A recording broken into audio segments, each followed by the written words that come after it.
The US President Donald Trump has made a stunning claim. In an unedited interview with CBS, he said Pakistan is testing nuclear weapons. He claimed that these tests happen deep below the surface where, quote, you feel a little vibration, unquote, and the world doesn't get to know.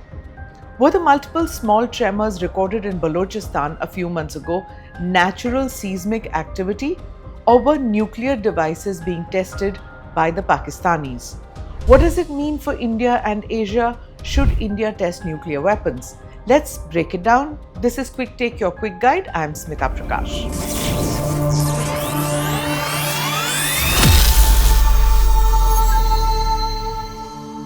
As of 2025, 9 countries have nuclear weapons: the United States, Russia, China, France, the UK, India, Pakistan, Israel, and North Korea.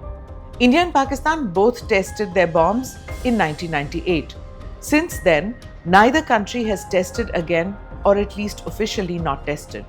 Though President Trump, in his interview to CBS, claimed that China has tested, but because there is no free media there, one doesn't really get to know. India has around 180 nuclear warheads, and Pakistan has roughly 170, almost neck and neck. But according to American nuclear scientists, Pakistan's stockpile could reach 200 warheads by the late 2020s. What's driving this? Pakistan continues to modernize its nuclear arsenal. New missile systems, more enriched uranium, and new launch bases are visible in satellite images. Remember, the US and China both played major roles in building Pakistan's nuclear capability. China reportedly gave blueprints, uranium, and scientists in the 1980s.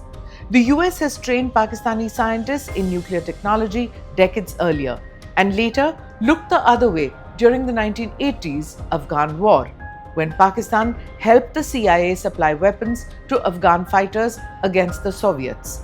By 1990, Washington admitted Pakistan had built the bomb, but by then it was too late. Could Pakistan face sanctions if it's testing again?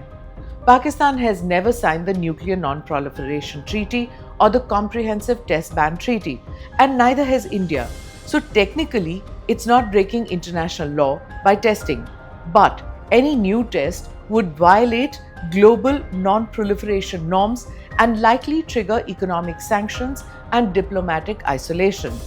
In 1998, the US, Japan, and the EU cut aid and froze trade with India and Pakistan for testing nukes. In the CBS interview, President Trump says that the May 2025 India-Pakistan conflict could have turned into a nuclear war, which he claimed he stopped.